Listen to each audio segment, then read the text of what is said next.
anyway, that's the kind of stuff that I'm most interested or most skilled at writing, is more reflective pieces. The journal stuff is interesting. It's a little overwhelming, but yeah, I'd love to do some research at some point, but I'm not practicing right now. So, but I am interested in participating in that. I'm a reader. I have a lot of respect for the things that I've read and the importance of reading. So yeah, I think certainly for the journal, the most participation is either those people that are writing articles or the peer review board, which really needs to be made up of people that have published and have a more of an academic, because they're analyzing and critiquing right.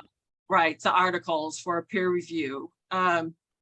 But if you're interested in writing something that's reflective, I would certainly be happy to look at that.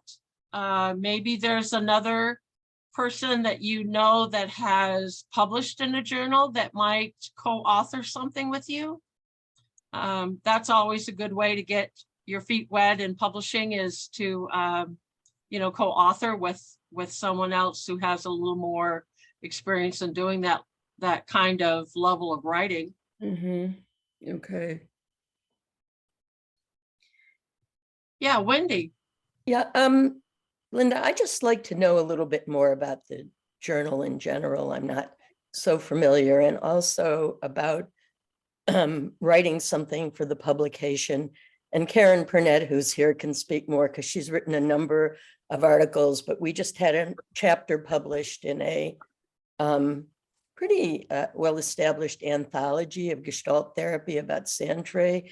Oh, good. Gestalt therapy, but we just both had very amazing Sandtrays with adults. I don't know how much you're publishing for adults that would make a wonderful case study. One was a spontaneous tray, and then one was a more directed tray. And Yeah. Karen maybe can say more too. So I'd like to know both more about the journal, and then also about, submitting.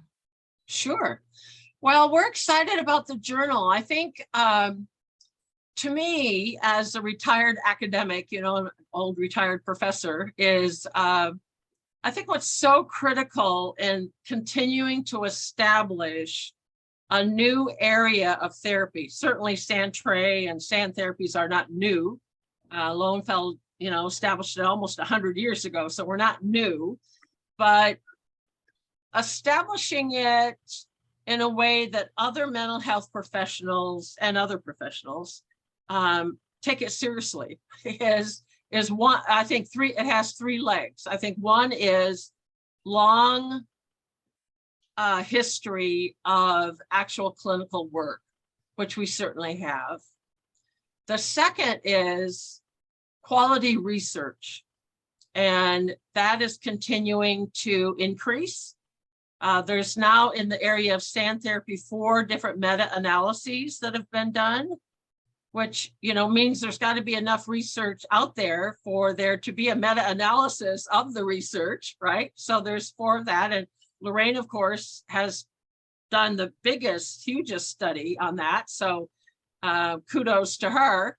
And then there's a 4th one that's just about to be published. I've been privy to the pre-publication manuscript. So that's done by 2 faculty here in Texas. So more on that to come.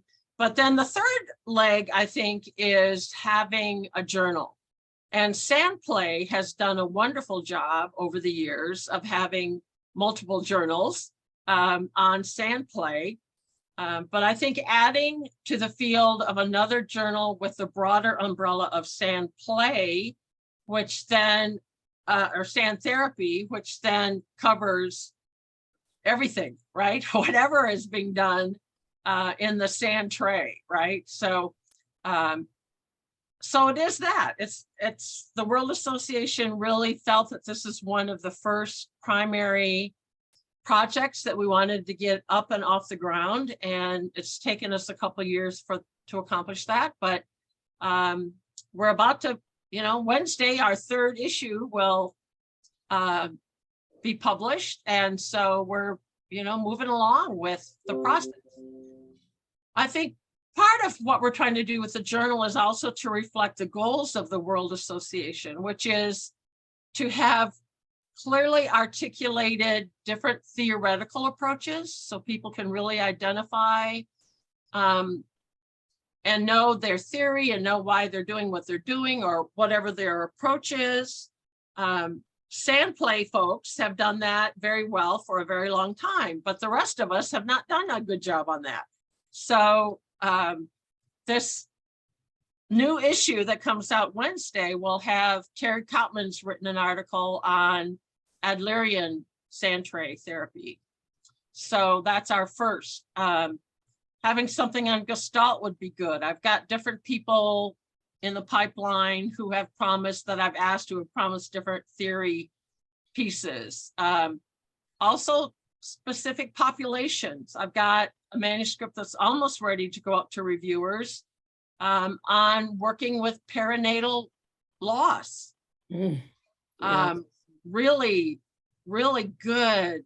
I think a really good, solid article. I have one that's kind of in the works on Gisela De Domenico's work, which is, again, needing more visibility in the field and articulated in a way. So, and case studies, all of those kinds of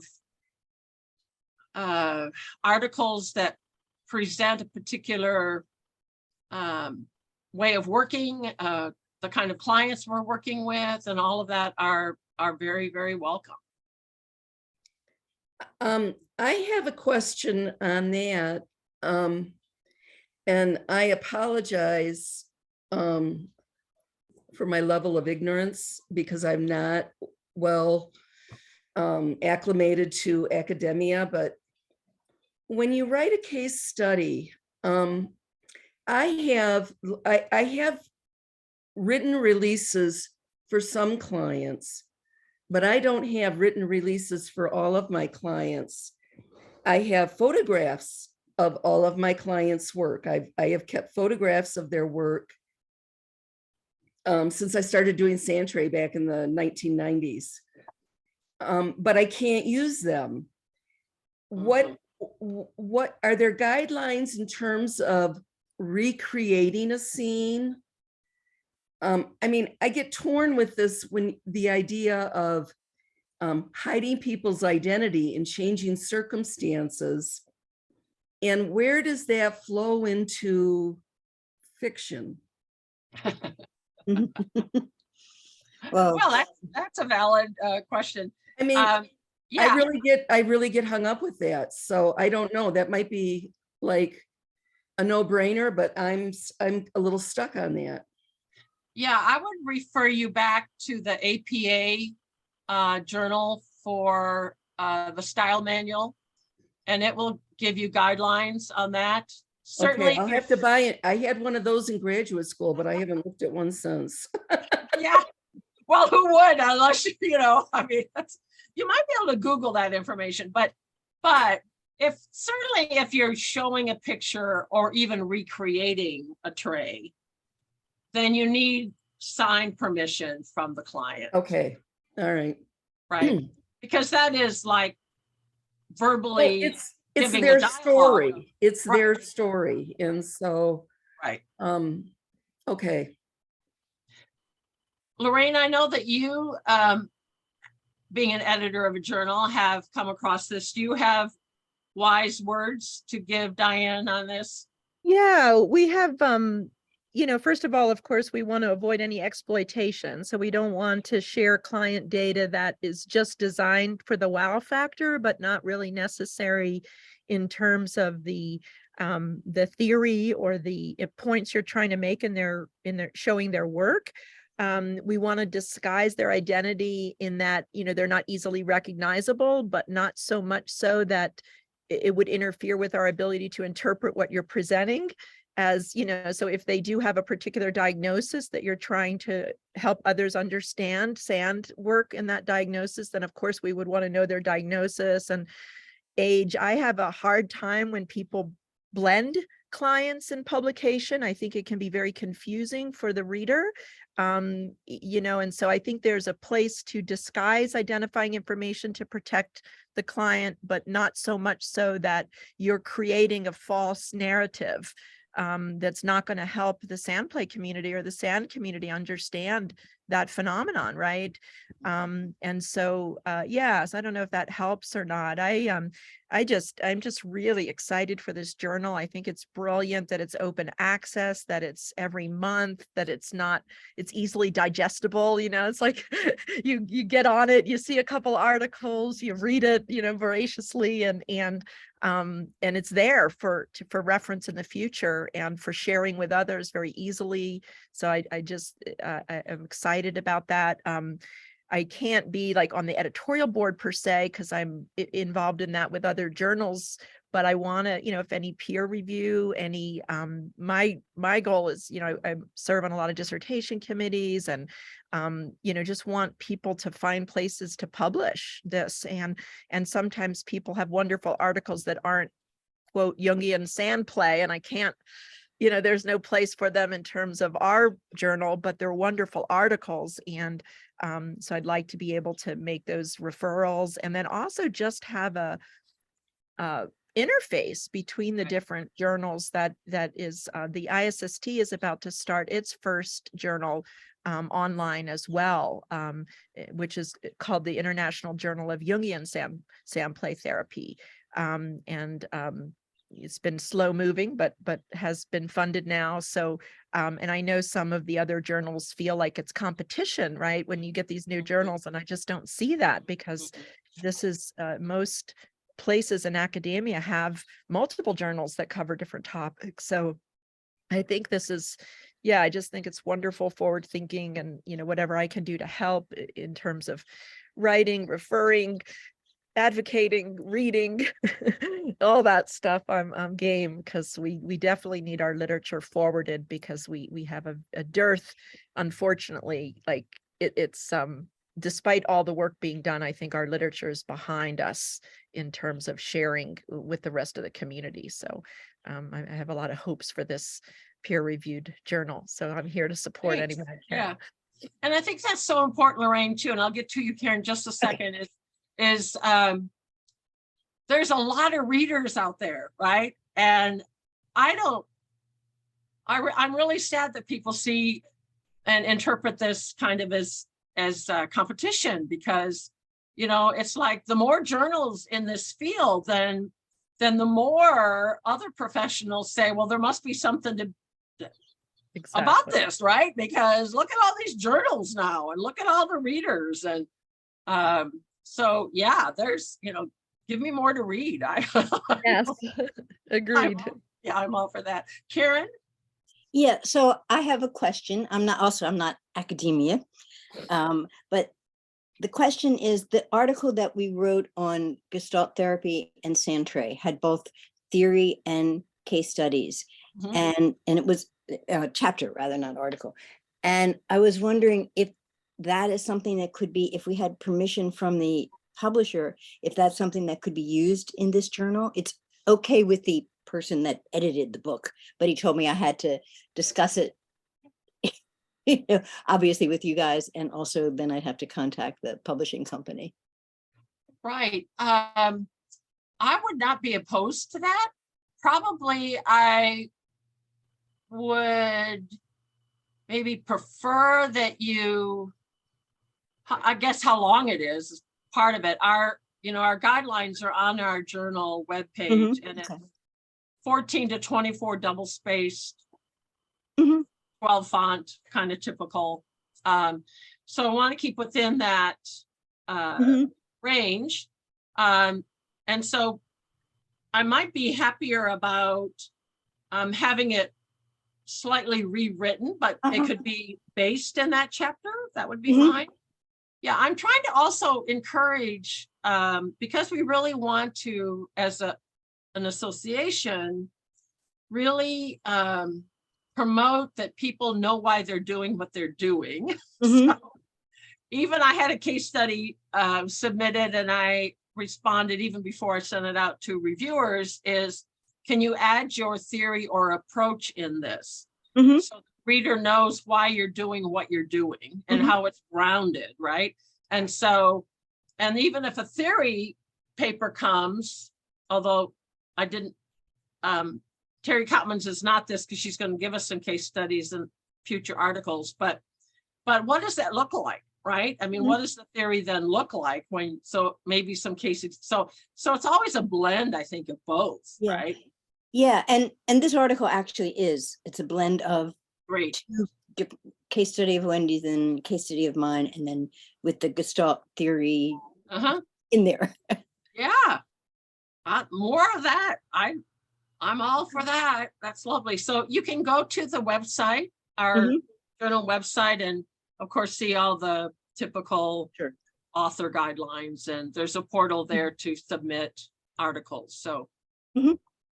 we're really excited about that. The Texas State University library system is sponsoring our online portal for us.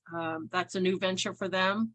So it's a learning process for both of us, but but it's nice to have backup and technology to support people to handle all of those online issues. And so that's a great fun. In fact, in April, this may be a detail many of you don't even care about, but DOIs, which are important for journal articles, our DOIs will start being assigned in April.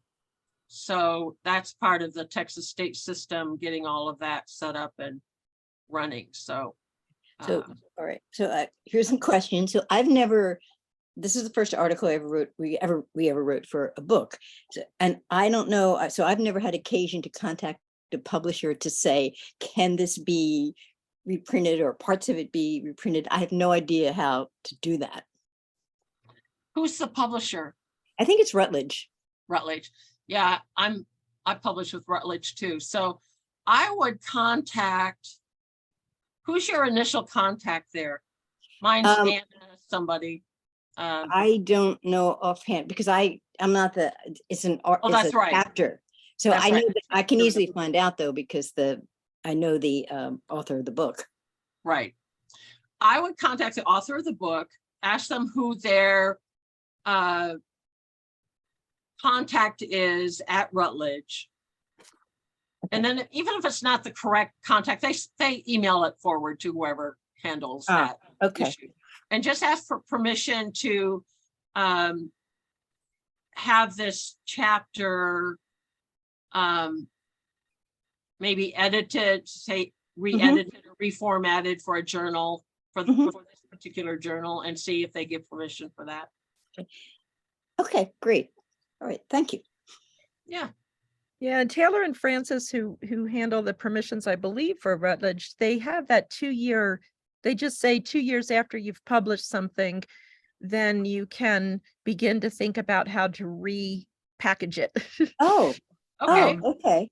Okay. So, and I would encourage you to repackage it rather than just Yeah.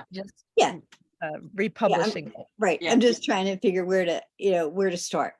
Right. Yeah, so think about, like, I'm a sand play person or a sand person, and I'm reading about Gestalt sand, in this journal. What would I need to know to tickle my fancy, and to pull me in?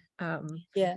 It's interesting because the book itself is not about sand trade. The book is about Gestalt therapy. And so we, kind of slid sand trade, a Gestalt approach to sand trade.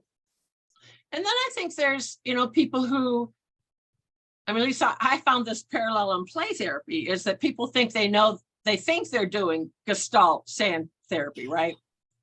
But then they read something like from someone like yourself, and then they go, oh, well, I'm not quite doing that, or I don't quite have this, or, whatever. So it's always good to help practitioners focus and be more effective because they're using their theory more efficiently. Right. Thank you. And Linda, I wrote in the chat this thing of maybe an outline that people could use when explaining their theoretical orientation in the journal. Like even if it were in the form of questions, like if I'm a sand therapist and want to know if I'm following a certain theory, what questions would I have? You Mm. know, the history, the approach to the actual intervention, you know, where they're coming from, what are the assumptions of that theory, and then maybe a case study illustrating it or something. I don't know. I'm just kind of speaking out loud. But if the journal kind of develops some of those, we could feature an intervention, you know, every couple of issues that follows that format, and people could collect them, you know. Right. See.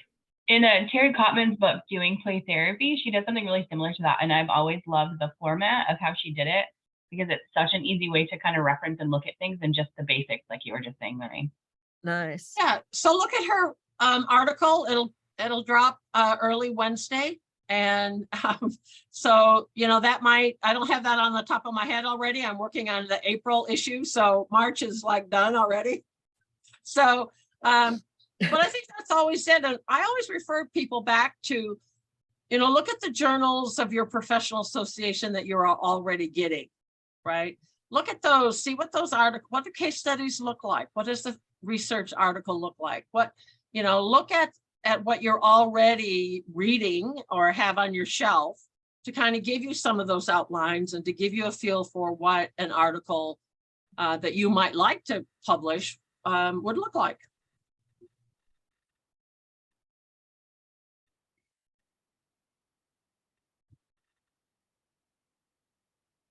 Any other questions? Yeah, Linda, I know you're going to talk a little bit about it during the conference, but like for me, I'm also like have zero experience with publishing journals. Like, can you just tell us maybe how you started with publishing, and then like what is like a good baby steps to get there? Sure. Yeah. Well, I had this interesting conversation with a colleague. I go over to his house. He and I both taught at Texas State for years and years together. And I just took over last week a copy of a new book that just actually arrived in my mailbox. It's a play therapy book that I wrote with Mary Morrison Bennett. And he just laughed at me and said, I remember the days at Texas State when you said how you hated to write. So what's the deal? You know?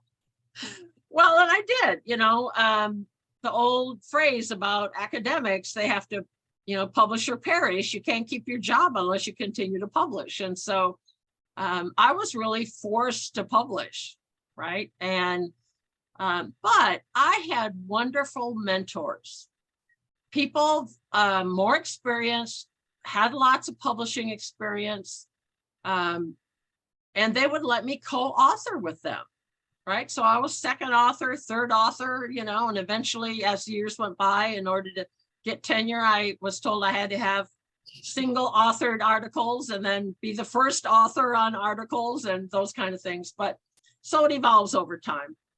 So I would really, really encourage you to find someone, again, go back to journals that you're currently reading. Do you find an article written by someone that really resonates with you, that is really similar to the kind of thing you would want to write?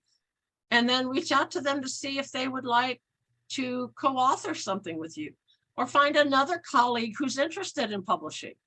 Another Gestalt therapist, or another someone who works with traumatized teenagers or adult substance abuse. You know, there's whatever, and just say, let's work on developing a manuscript. And I am more than happy to assist with that in this sense. I have a couple of people I'm working with right now who have never published before. So they've sent me their manuscript directly through my email account at Texas State. And then I'm giving them feedback and helping behind the scenes to help them develop their manuscript to a point that I believe is ready to be submitted and then go out for peer review. So, one came in totally out of the blue that was too short. And so I said, okay, let's expand it here and expand it here and maybe do a case example and add pictures. The nice thing about online publishing is that we can have as many color photographs. And for one of them, I said, even if you don't have permission from the client, if you want to talk in general about working with a particular population, and you know of specific miniature figures that your clients use, give us some pictures of those figures, just so it's got some visual interest and some way to engage the reader. So there's lots of those kind of things. So you might have a professor, if you're not too long from graduate school, you might have a professor or maybe a clinical supervisor or consultant, someone you do consultation with that might be interested in co-authoring with you. I would say just jump in there and write about your passion, but look back at other articles that have been printed so that you get a feel for the kinds of headings you might use, the kind of content, the level of writing is a little academic. You might even download a free version of Grammarly, which lets you set writing levels and will help you with grammar and punctuation and all of that kind of thing. So there's a lot of ways to access the ability to put into words kind of what you're excited about doing in your clinical work. Well, thank you. Yeah. I have a question about the actual, more the research piece, and I don't know if the journal is involved in this or if people involved with the journal are involved with this separately, but just finding programs that are actually doing Santry research to be published in journals to help, justify what we all know is already true, right? To share that passion in a concrete way so that we can get respect from different agencies and you know what I mean? Good. Yeah. What I'm interested in kind of getting connected with that, obviously to eventually be published in a journal, but just helping out with that end in any way possible. Excuse me. Sure. I'll say a little bit and then Lorraine, you have probably even more experience with this than I do, so I'll let you add in. But first of all, research has to have permission from, okay, I've lost the term, but the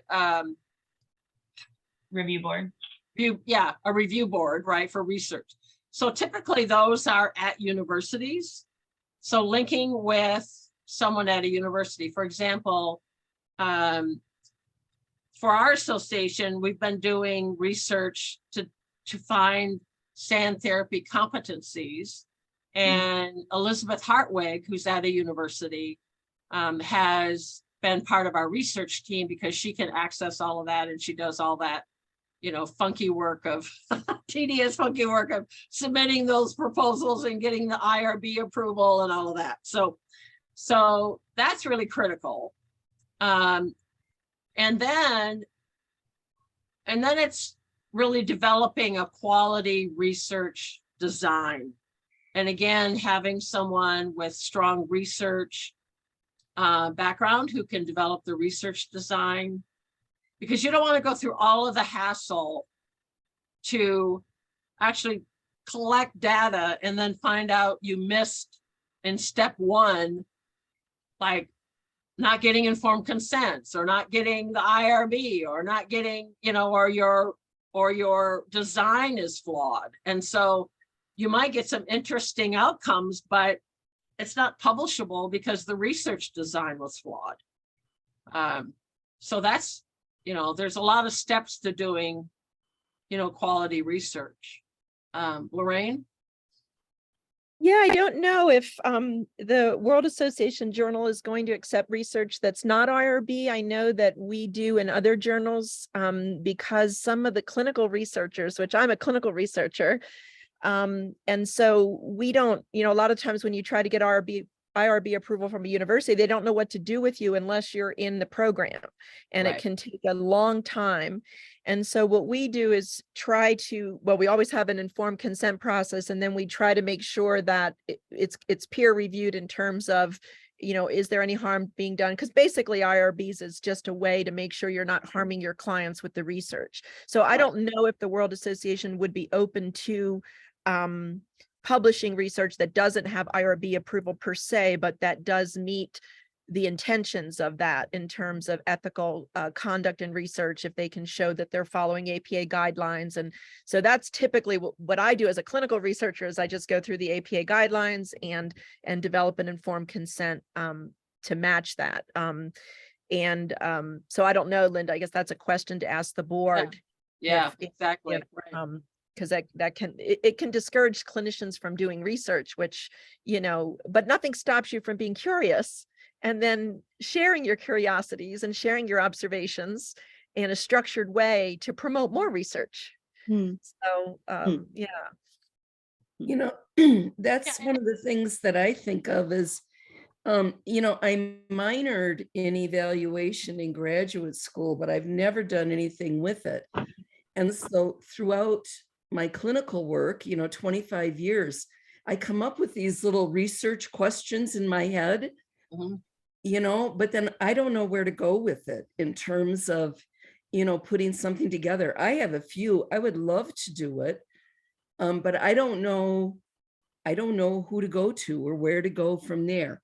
The Association for Play Therapy has offered up some people in the past, and I actually did contact somebody a long time ago about that. But you know, when you talk about being affiliated with people at a university, if you were going to go out and inquire with people, I don't know that many people, most of the people that I knew from graduate school are like no longer working or have passed away. Right, right. You know, how do you begin that process of reaching out? For instance, I live in Bay City, Michigan, and Mhm. I have a little university less than 3 miles from where I live, Saginaw Valley State. They have a social work program, but they don't necessarily specialize like in play therapy. Would they be like, are people there interested in this, or do I need to communicate and try to connect with people who are involved in play therapy?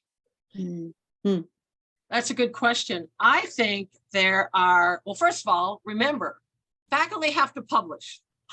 Okay. All right. Yep. And universities like if they publish research. For example, Texas State has been on this long climb to become a research one university or whatever, right? So they really push for their faculty to be doing research, publishing research.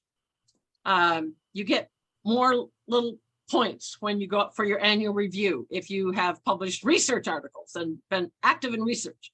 So I would say, like on our Facebook page, say I'm a clinician and I want to find a faculty somewhere who's interested in research to join with me in a research project on X, Y, and Z. Okay. I mean, that's kind of what Elizabeth Hartwig has been doing is, of course, she's a big play therapist and a big sand tray therapist. So, but she, you know, she needs to publish research. So it's a win-win, right? It's a win for us because she can manage all of that. The IRB, one plus of the IRB is that they usually check the research design, at least at our university they do. They check the research design. They make sure that if you're doing, like we did, survey research, that the survey has to be done. They have to approve the survey. They approve the informed consent. They just make sure that every single item is done correctly. So that when we're done with it, we know that whatever comes out of it, at least is going to meet the stringent research component, right? But I think there may be there's a lot of, like, I just got this random email the other day from someone, a professor. She's actually in Europe now, but she works at a stateside university, obviously virtually, who teaches a sand tray therapy class. I mean, someone like that might be a perfect person that would like to co-author and work with a research project, right? So I think there's lots of folks out there. It's just a way of getting connections. You might look at the list of people on the editorial board of our journal.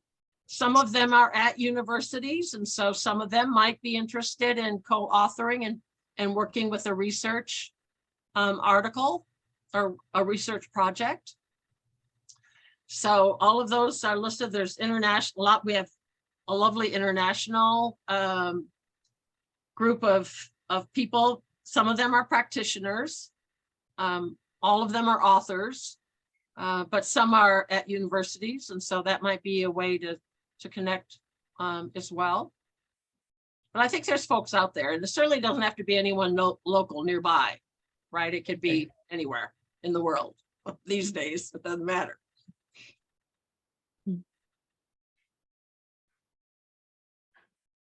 Summer, did that answer your question? That was a lot of talking.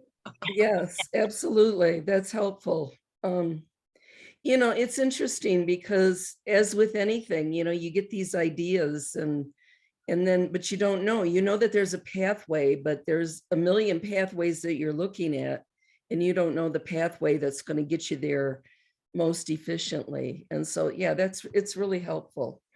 Good, good.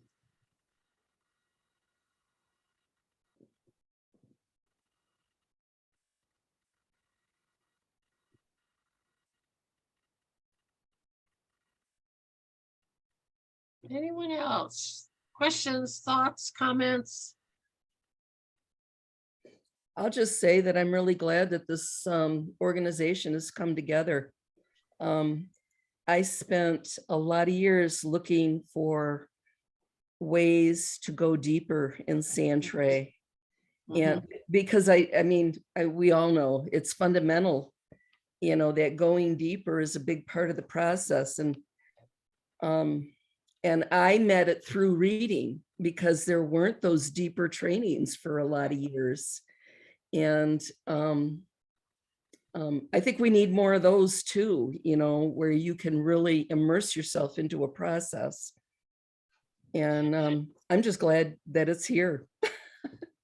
Thanks. And I know Roz, being our president here, she is really working at establishing our continuing education online process by having some speakers for webinars that will take us deeper and will really challenge us to be better at our craft. So, you know, that's one of the things that I think that I have learned from my work and my my connection with infant mental health is they have such an emphasis on reflective processes. And, you know, they require ongoing supervision. If you work with, you know, babies, you will get supervision for the rest of your life if you want that credential. And I just so believe in that. It's, you know, it's just never stopping. And I was not somebody who believed in it. I was pretty mad when I found out they were going to make me do that. I felt like I was doing it on my own with somebody who wasn't a part of the organization. And so they wouldn't count that. And, but, you know, that's kind of that's beside the point. The reflective process is just really important. And well, you know, in many countries like the UK and Australia and others, that's just a professional expectation. But as long as you have a license, you'll have monthly consultation. Absolutely. And, you know, like I'm always amazed when I look at licensing requirements, and I don't know what it's like in other states, but here in Michigan, there are a lot of professionals who do not have to do a single thing after they get their license. Right. And And I do, and I'm glad I do. And I think every professional should be required to do that. And I guess that's one thing that I would like to see with this organization, to really, if not in a formal way, to just really press that need of, you can't ever stop double checking. You can't ever stop questioning your wisdom and bouncing that off of other Right. wise people. Diane, that's how we stay humble. And we also stay engaged. Absolutely. I think one of the funniest ways I heard that was years ago, watching Marion Woodman give a talk. And one of the things that happened was when she was going up to the stage, she stumbled a bit, and her cards for the talk just went everywhere. Oh, And well, she made it because she was the master. She just settled herself, and then said something I think she had written somewhere else as well, and shared that, when she was going for her own work, in Sandplay, we call that process, right? But any kind of therapeutic work. And her therapist said to her, look, Mrs. Woodman, you could go squealing like a pig to slaughter, or you can come and stand up and walk with me back into this room. It's kind of like that reluctance is so present because we're dealing with so much suffering all the time. Dear God, and it's kind of like and making that commitment takes so much courage. Yes. And we can't do it alone. You can only do that on the shoulders of other people, who've come before you and walk beside you and do it with you. And I don't know, I think probably a lot of people out there feel the same way I do. I'm out here in Bay City, Michigan. I was the only play therapist in multiple counties around me for a couple of decades. And then, and that's play, that's not sand tray. And so, you feel alone. It's hard to find ways to get that connection with other people on like a monthly basis who will help you. Much easier now with We have telehealth. plans in WASP for that. And we'd like to offer that, and we will be Yeah. offering that. Okay. I need to get off. I have something else. I know you're not quite finished, and Summer is going to continue to host. Thank you so much, Linda, and I'm just going to get off. Thank you. I need to pop Thank off you. too. Bye. Thank you. Thank you so much, everyone. I need to pop off as well. So take care. See you next time. Okay. Bye. Well, I guess, and I've said probably pretty much all I think I need to say. I Okay. did want to get that little reflective piece in there, that if we Yeah. can, I just think that is an important part. Yeah, definitely. And yeah, I have a little consultation group once a month on sand